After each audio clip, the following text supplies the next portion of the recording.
હાલો છોકરાઓ, મધર્સ બ્લોકમાં બા તરફથી, સુધાબેન મહેતા તરફથી બધાને યાદી, બા તરફથી આશીર્વાદ.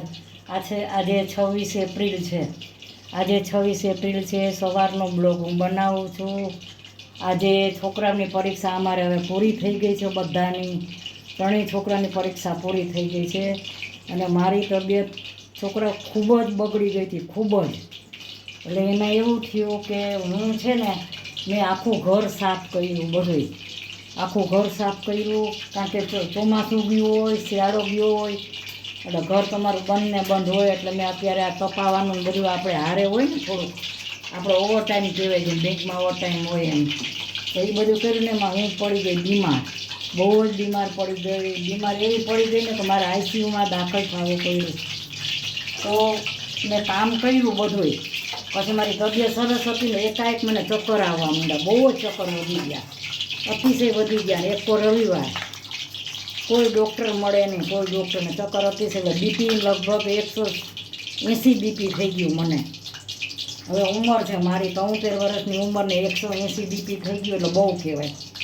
એટલું બીપી થઈ ગયું અને તબિયત બગડી ગઈ. લગભગ બપોર પછી 1 વાગ્યાથી તબિયત બગડી. રાતના 11:30 વાગે ઇમરજન્સીમાં અહીં જામનગરમાં આયુષ હોસ્પિટલ છે, આયુષ હોસ્પિટલ છે, એ હોસ્પિટલમાં મને દાખલ કર્યા 11 વાગે, 11:30 વાગે રાતે. તો ત્યાં તો મારું બીપી થોડું ઘટી ગયું, તો થોડુંક 65 થઈ ગયું, 165. પછી અહીંયા મારો કાર્ડિયોગ્રામ કાઢ્યો અને અહીંયા બટેકાનું શાક વઘારું છું. છોકરા બટેકાનું શાક વઘારું છું હું.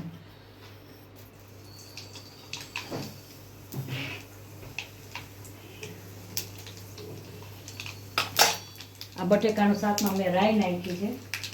હું રાઈથી, ખાલી રાઈથી વઘારું છું.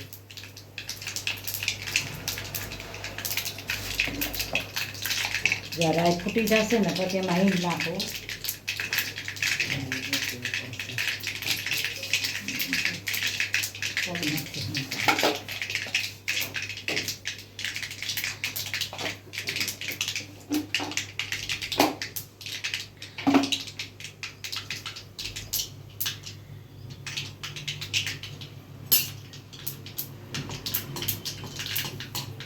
આજે આ દેશી રીતે છાલવાળું શાક બનાવું છું. આ શાક તમે ભાતારે ખાઈ શકો. જે રાઈ ફૂટી ગઈ છે, અમે હિંગ નાખી, હિંગ નાખી દીધી. હવે હું બટેકા નાખું છું. હવે જ નથી નાખતી, વળી ઓલું થઈ જાય.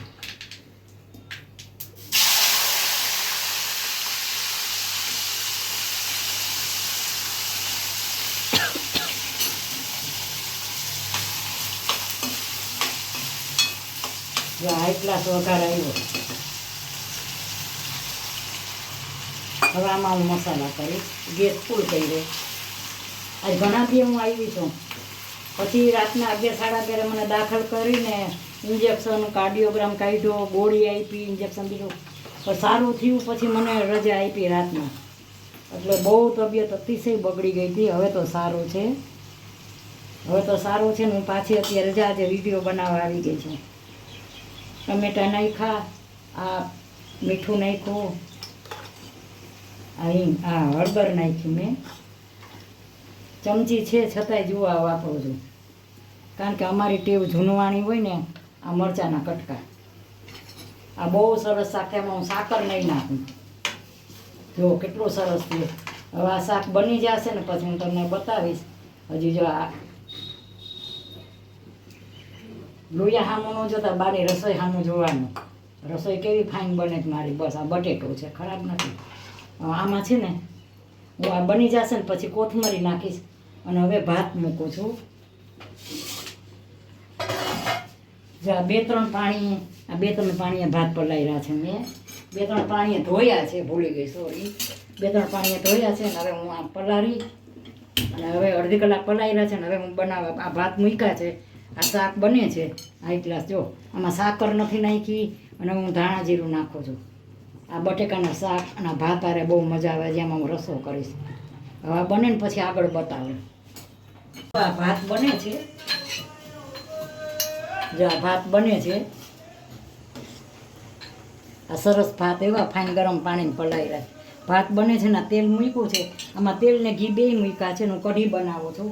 આ છાશ છે, આ છાશ છે. જો આ છાશ છે. હું મારી રીતે બનાવું છું. બધાની રીત છે ને અલગ અલગ હોય રસોઈની. જો આ મારી રીતે હું કઢી બનાવું છું. હું ખુદ પોતે જોઉં છું, બધાની રીત અલગ અલગ હોય, કાંઈ વાંધો નહીં. બધાને શું અમુક માફક જે સામેવાળાને આવતું હોય તો બીજાને ન આવતું હોય, એવું હાલતું હોય. જો આ મેં ચણાનો લોટ નાખ્યો ને અહીં મેં વઘાર મૂકી દીધો છે. હવે આ ચણાનો લોટ નાખ્યો ને આમાં શું છે, થોડુંક કઢી ઉકળે એટલે ઘાટી થાય. એટલે બહુ ચણાનો લોટ ન નખાય અતિશય, કઢી ઘાટી થઈ જાય. જો હવે આ સરસ માપની થઈ ગઈ.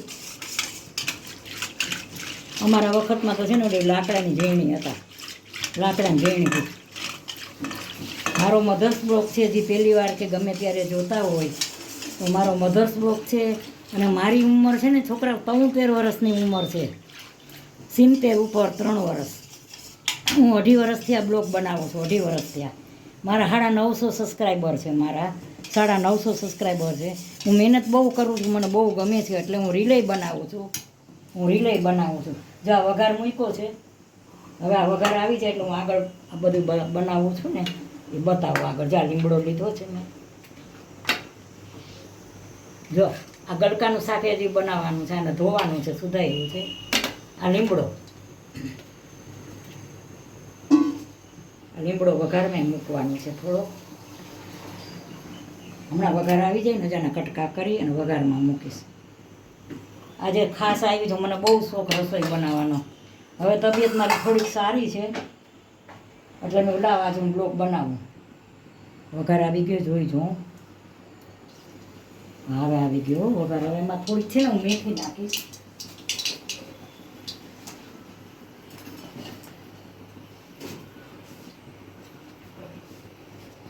હા, એ અલગ અલગ બધાની રીત હોય. આમાં મેં થોડીક મેથી નાખી છે. આમાં જો આવે, આમાં મેથી નાખી છે.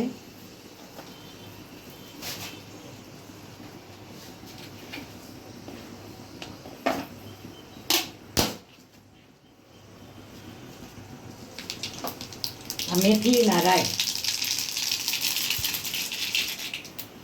આ મરચા, સૂકા મરચા છે. આ લીમડો, સૂકા મરચાં, રાઈ, લીમડો અને હવે આ હિંગ.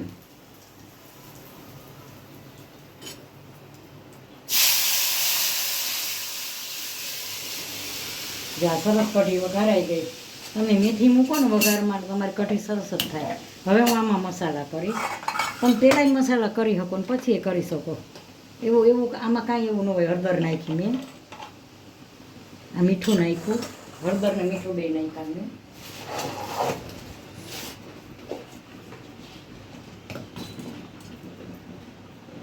આ ગોળ નાખ્યો છે. હું તો વધુ પડતો કઢીમાં કે દાળમાં ગોળ વાપરો, ખાંડ નથી વાપરતી, ગોળ વાપરો છું.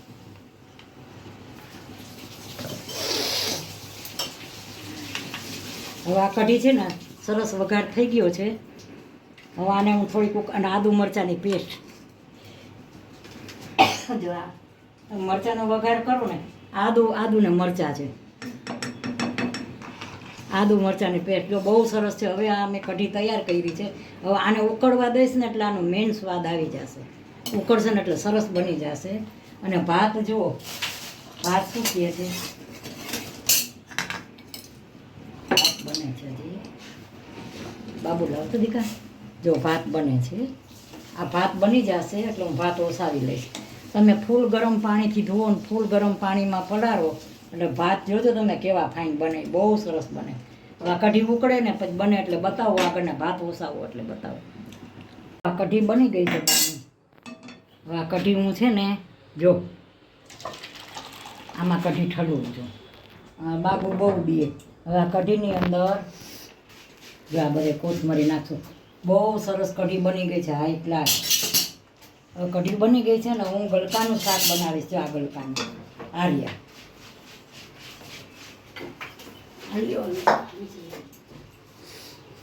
જો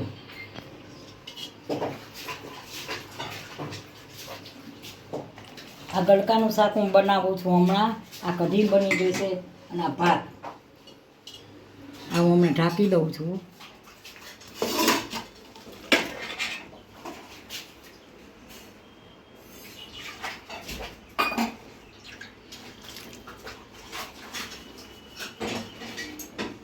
કઢી ભાત આ એટલા બની ગયા. આજ ઘણા દિવસ 26 એપ્રિલ છે અને વાર મને એમ છે શનિવાર છે 26 એપ્રિલ. ઘણા દિવસ બ્લોગ બનાવ્યો. જો આજે સરસ ભાત બની ગયા છે. આ એકલા કઢી બની ગઈ છે. જો હજી સૌ કરવાનું બાકી છે અને પછી બટાકાનું શાક અને હજી આ ગલકાનું શાક બનાવું છું. આ બે વસ્તુને ઢાંકીને મૂકી દઉં છું. આ બે વસ્તુ મૂકી દઉં છું પછી આગળ બતાવું. જો આ બટાકાનું શાક થઈ ગયું છે. આ બટાકાનું શાક અમારું એક બાબુ છે ને એને આવું જ ભાવે, હાઈ ક્લાસ. આમાં મેં ખાંડ નથી નાખી, બન્યું છે સરસ. જો વરામાં થાય એવું મેં ખાંડ એટલે નથી નાખી કે અમારું બાબુ છે ને એ ખાંડવાળું શાક ખાતું નથી. તીખું તો બહુ ખાય છે. જો આ મેં ધાણા જીરું છાંટ્યું. હાલો આ પ્રસંગમાં બને ને એવું શાક બન્યું છે બાના હાથનું જમવા. ઘણા વખતે બ્લોગ બનાવ્યો છે. મારો બ્લોગ જોજો, હું રિલે બનાવવાની છું. પાછું થોડીક તબિયત સારી છે મારી. આઈસીયુમાં અટાણે કામ કરતી હોય તો હા રાતના આઈસીયુમાં હોય, આવી પરિસ્થિતિ છે. ઉંમર છે ને હવે થોડીક. જો આ બની ગયું છે શાક. હવે આ શાક હું વઘારું ને એટલે બતાવું. જો આ ગલકાનું છે, આ ગલકાનું બનાવીશ, બતાવીશ આગળ. હાલો જો હું હવે ગલકાનું શાક વઘારું છું. તેલ મૂકી દીધું છે અને ગલકાનું શાક વઘારું છું. હવે ગલકાના શાકમાં થોડુંક જીરું મૂકીશ.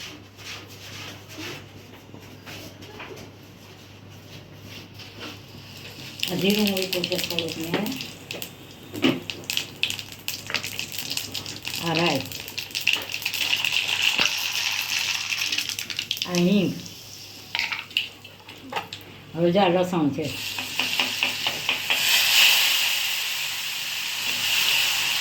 વઘાર ન બળવો જોઈએ જરાય. આ વઘારની સુગંધ ક્યાંય આવે. શું કામ છે? લસણ તો ના મૂકો ને જે વાર લાગે ને તો આનો સ્વાદ બીજો આવે. અને અમારે તો ગામડામાં લસણ તો પહેલાં જ હોય. જો હવે આમાં હું મસાલા કરીશ. મારા બાપુજી છે ને, મારા બાપુજી જે વૈષ્ણવ હશે ને એને ખબર હશે. વ્રજભૂષણ લાલજી હતા એ વખતમાં, અમારા વખતમાં અમે બહુ નાનકડા હતા. તો વ્રજભૂષણ લાલજી હતા, મહાબેટીજી આવે ગામડામાં આવતા. પછી અમને અમારે નદીએ નાહી આવવાનું. નીતરતા પોતીએ આવી અને અમને પછી નીમ લેવડાવે, નિયમ કે ડુંગળી લસણ નહીં ખાવાના અમારા જમાનામાં હો. અને મારા બાપુજી શું કરતા, જ્યાં અત્યારમાં વચ્ચે કહું છું કે મીઠું નાખું છું. આ તો રસોઈ કરતાં વાત કરું છું હું. હળદર નાખી, મીઠું નાખ્યું અને હવે જ નાખ્યું અને ધાણા જીરું લસણ વઘારમાં મૂકી દીધું. હવે એવું લાગશે ને તો આમાં ઉપરથી લસણ નાખી ટમેટા નાખ્યા. મારા બાપુજી છે ને જે વ્રજભૂષણ લાલજી હતા ને, અટાણ તો નહીં જીવતા હોય, એની રસોઈ બનાવતા મારા બાપુજી. કારણ કે અમે બ્રાહ્મણ એટલે એની રસોઈ પછી અમારા ઘરે પધરામણી કરે ને, ગામડામાં આવે ને તો બધાના ઘરેથી ગામડામાં રહેતા હશે ને ખબર હશે, બધાના ઘરે પધરામણી કરે. અમારા ઘરે પધરામણી કરતા. પછી અમને નવરાવીને અમને એમ કે ડુંગળી લસણ નહીં ખાવાના, નામ લેવાનું, નીમ બધું લેવડાવતા અમને ગામડામાં. આજે વર્ષો પહેલાં. કારણ કે મારા બાપુજી ખુદ સપ્તાહ કરવા જતા. મારા બાપુજી ખુદ સપ્તાહ કરવા જતા. વિદ્વાન હતા અને સપ્તાહ કરવા જતા એ જમાનામાં. જો આ સરસ શાક બની ગયું છે.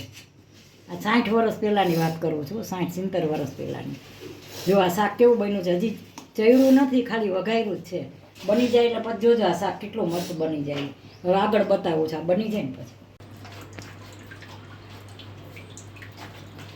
હાલો છોકરાઓ, મધર્સ બ્લોકમાં બા તરફથી મારા બધા સબસ્ક્રાઈબરને મારો વિડીયો જોજો. જો આ મેં ચટણી છે ને રાજસ્થાની ચટણી, રાજસ્થાની મરચાં બનાવ્યા છે. તમે આ મરચાં બોટલ ખુલે ને ત્યાં સરસ સુગંધ આવે. જો આ રાજસ્થાની બનાવજો તમે. રાજસ્થાની અથાણું છે અમારું, મેં બનાવ્યું છે એ. મને આ બધો શોખ બહુ ને હું બધું બનાવતી હું.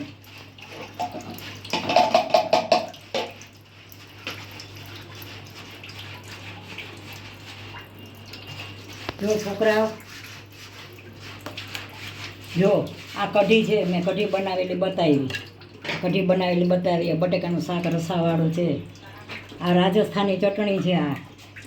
આ ભાત, આ ગલકાનું શાક મેં બનાવ્યું બતાવું હાઈ ક્લાસ. બાઈ આજ કેટલા વખતે વિડીયો બનાવ્યો. છોકરાની પરીક્ષા પૂરી થઈ ગઈ છે ને 3 યુનિટ, એટલે આજ મેં વિડીયો બનાવ્યો. મારી તબિયત થોડીક સારી છે. અને આ કાકડીનું કાચું છે. અને આ રવાનો શીરો છે. આ રવાનો શીરો મેં 2-3 વાર, તમે જોજો મારા આગલા બ્લોગમાં મેં બનાવીને બતાવી દીધો છે. રવાનો શીરો ઘણીવાર બનાવ્યો છે, બતાવી દીધો છે મેં. અને આ કાચું, આ કોબીનું અને કાકડીનું, કોબીનું, મરચાંનું, ટમેટાનું કાચું છે આ. અને આ રવાનો શીરો છે, બીજી વાર કહું છું. અને આ કાકડીનું કાચું લીંબુવાળું, આ ગલકાનું શાક, આ રસ, આ કઢી, આ બટેકાનું શાક. જે આ શાકને બધા ખાસ એક બાબુ માટે બન્યા છે. અને આ રાજસ્થાની અથાણું છે, ચટણી નથી. અને આની યારે છાશ ન હોય એટલે હું રોટલી નથી આજે બતાવી. મેં આમાં મારે સમાતું નથી કાંઈ. તો છોકરાઓ મારી આ થાળી કેવી લાગી? મેં બહુ મહેનતથી કરી છે. મારી તબિયત બહુ ખરાબ હતી, હવે સારું છે.